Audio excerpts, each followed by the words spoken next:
Hi, I am Eliziam and welcome to my channel.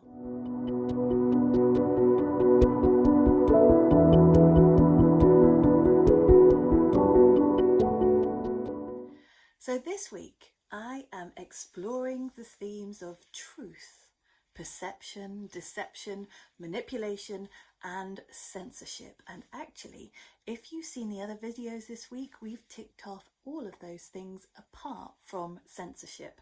So I will take a very deep breath and address this thorny issue. Today's video, I hope you find interesting. I hope it promotes discussion. Please stick it in the comments down below so that we can feedback. And I just want to be clear that this is not by any way, shape or form me telling you what to think. That's not why I'm here. So today I'm going to look at censorship and the internet and how the way that we think can be manipulated online. I'm going to look at censorship, I'm going to look at the consequences from this kind of behaviour from our trusted sources. So thinking about a video that came out a couple of weeks ago, it was the Joe Rogan interview with Dr. Robert Malone. Now, I don't know whether you saw this video. I did. I think that Joe Rogan is interesting and he covers a broad range of topics. I don't always agree with him, but I find him an interesting source of information. And I don't know whether you're familiar with Dr. Robert Malone. He is the gentleman who is accredited with the development of the technology behind the new COVID vaccines, the RNA vaccines. Now, he said himself, he fully accepts that he is not the only person who worked on that technology. There were other scientists involved. Now, something which has happened over the last couple of weeks is very interesting because Dr. Malone started to speak out against the vaccines and the program of vaccination. He had an issue with the way that the pharmaceutical companies were carrying out their programs of vaccination. He has been very outspoken on Twitter, and as a result of that, he had his Twitter account cancelled. Now, I am not here to tell you what to think about vaccination because it is, I believe, a very personal issue. It's a very personal belief. I believe everyone has the right to their own beliefs, and I also believe that we have our own right to our own autonomy over our health. Okay, the right to choose. That's basically where I am.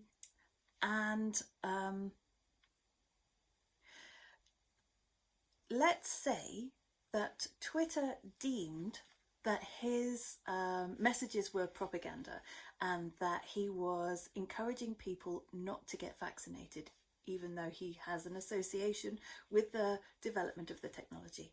Now, that could be seen as a very, very powerful anti-vaccination method. And so Twitter obviously decided that they were going to cancel his account in order to silence him. He also did an interview with Joe Rogan, and the video itself is now unavailable. But that interview is credited as the reason that the internet broke, with people searching for the phrase mass formation psychosis. Now, I don't know whether you have heard about this phrase before, but I will try to break it down and describe what happens during the process of mass formation psychosis. So, according to the theory, mass formation psychosis is a state where a group of people are lied to and consequently are able to be manipulated to do a certain thing or believe a certain thing, behave in a certain way. And according to the theory, this is how it happens. So at the very beginning, there needs to be an event, okay? Something, a disaster, a problem, something which creates fear. And then from that, there is a sense of group mentality, okay, which binds a group of people together.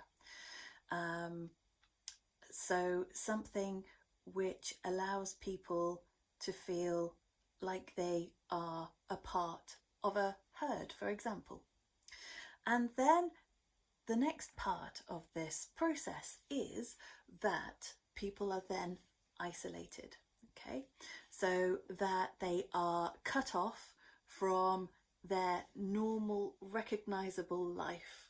Okay, so this could be isolated from their friends, their family. It could be isolated from their normal routine.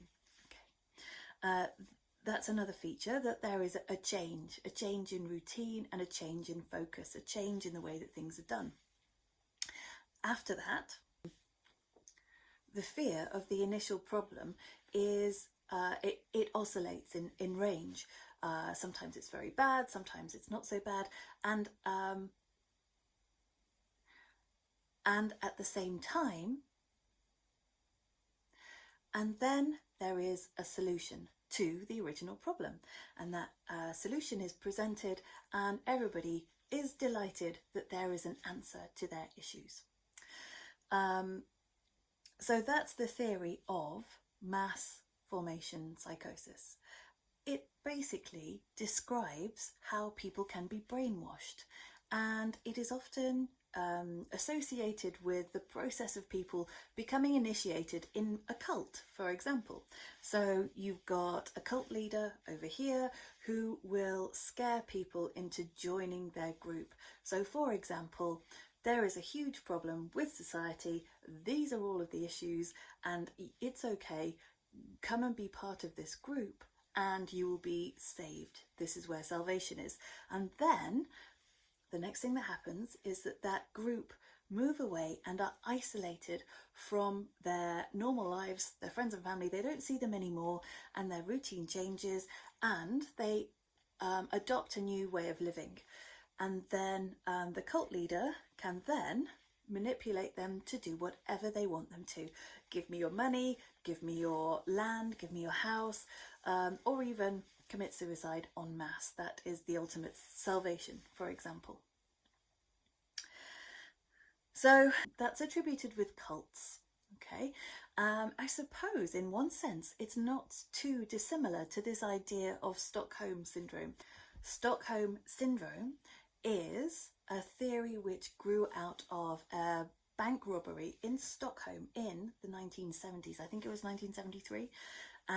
So this theory suggests that people who are being taken hostage by captors will form a very close emotional bond with them, and even when they have the opportunity to be free, they are so tightly ensconced in that situation that they don't want to be free.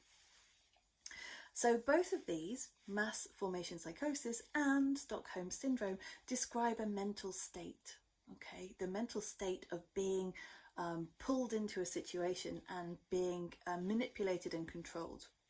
The reason that this phrase got so much coverage is because it was suggested in the Joe Rogan, Dr. Robert Malone interview, that the process of the COVID-19 pandemic is basically a technique, is a tool for mass formation psychosis.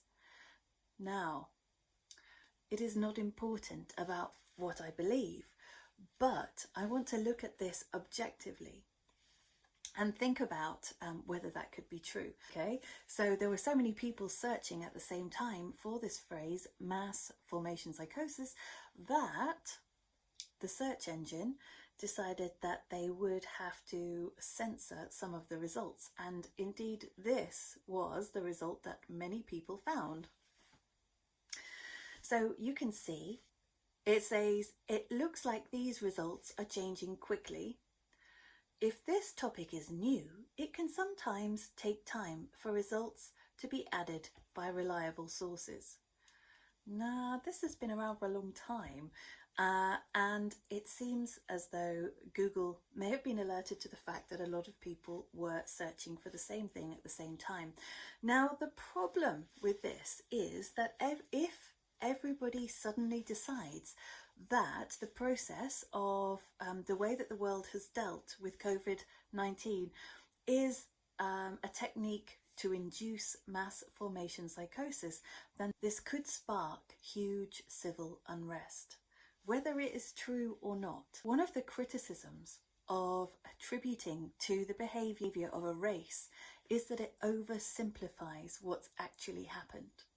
So, for example, if people are describing what happened in Nazi Germany as mass formation psychosis, then perhaps it oversimplifies the situation. It doesn't examine the cultural context that these actions happened in. It could be considered true that that is also the same situation for what's happened across the world with COVID-19. For a start, the way that different countries have responded to the pandemic varies fairly vastly, from those that did a great deal to those who didn't really do very much.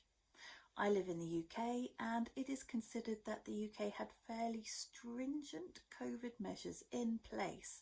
For example, there were extended lockdowns, and there was also a great financial scheme put in place to protect people's livelihoods. It is interesting, though, that if you think back to the stages of mass formation psychosis, that it could be argued that many of the things which happened, certainly in the UK, could be ticked off against that list. And so it seems to make sense why people would want to associate that. Also, if Google are censoring the information, and also Dr. Robert Malone has been removed from Twitter and that the video has been removed from YouTube, it's interesting. Go back to my earlier point actually and just say that this is probably because it has the potential to cause a massive amount of disruption. In terms of determining truth, I think that the principle of Occam's razor is interesting, and it can be a very useful tool to help us to determine truth. So if you're not familiar with this, Occam's razor, it comes from a 13th century friar named Eliziam of Occam. And basically the principle of Occam's razor is that if you apply it to a situation where two things could be true, very often the one that is true is the one which is the simplest or has the least assumptions in it. So let me just give you a quick example. Okay, let's say, for example, I've lost my keys. Now, have I lost my keys while I've been out walking and they've dropped out of my pocket, or have I lost my keys because they were stolen by a pickpocket? Well, actually, thankfully, it's more likely that I've lost my keys because they've fallen out of my pocket. So if you take the time between point A and point B, let's say that there were 10 minutes, okay? So every single second, because it only takes a second of time between those 2 points, there is an opportunity for my keys to fall out of my pocket. Now, let's say between point A and point B, I only passed 15 people, okay, and only came into contact with 15 people. They were in my vicinity. Now that means that the possibility for those people to have stolen my keys is far less than the possibility for them to have fallen on the floor. It doesn't mean that it's completely impossible that they would have been stolen by a pickpocket, but it does mean it's less likely. Let's have a think about this situation now of mass formation psychosis. It does assume a number of things. It assumes that there is a wider plan in place for us to have been manipulated to the extent that the theory suggests. Okay, so that's the first assumption. It also suggests that the process was deliberately organised in stages. Okay, so there was an original plan, and that plan was organized into stages and then executed in that manner. It is possible that you believe that this whole thing is a conspiracy and that it was designed deliberately to do damage. Now, the thing is that this is further polarizing two camps of beliefs.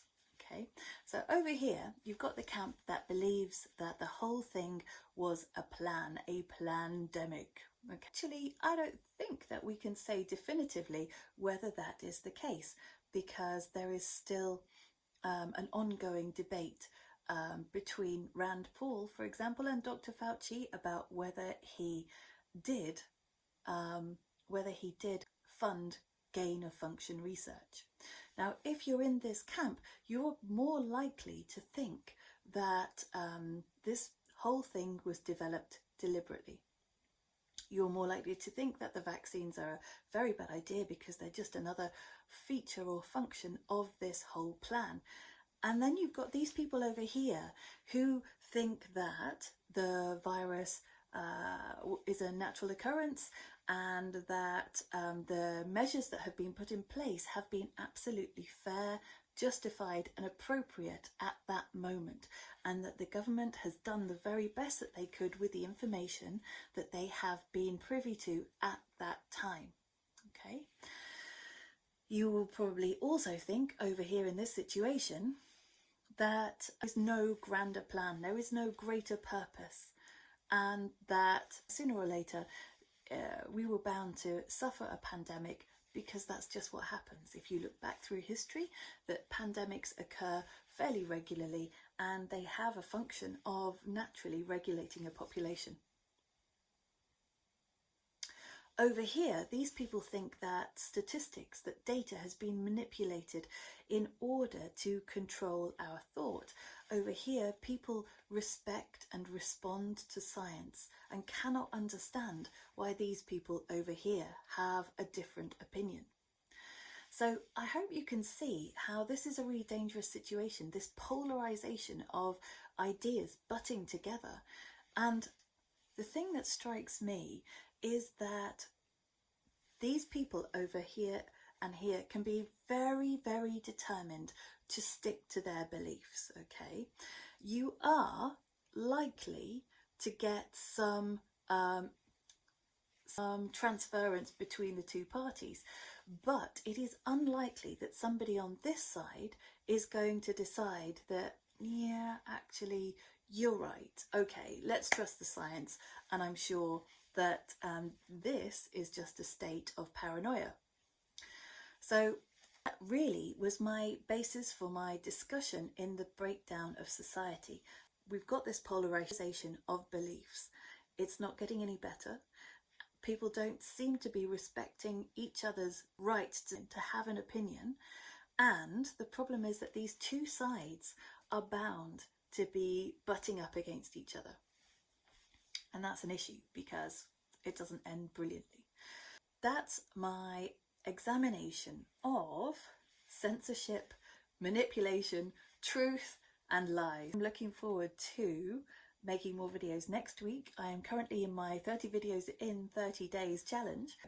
There is enough time for me to thank you and to ask you to like, subscribe and to put the alert notification on so that you never miss an episode. And remember, if you like my channel, don't tell me. Tell your friends. I'll see you next time. Bye.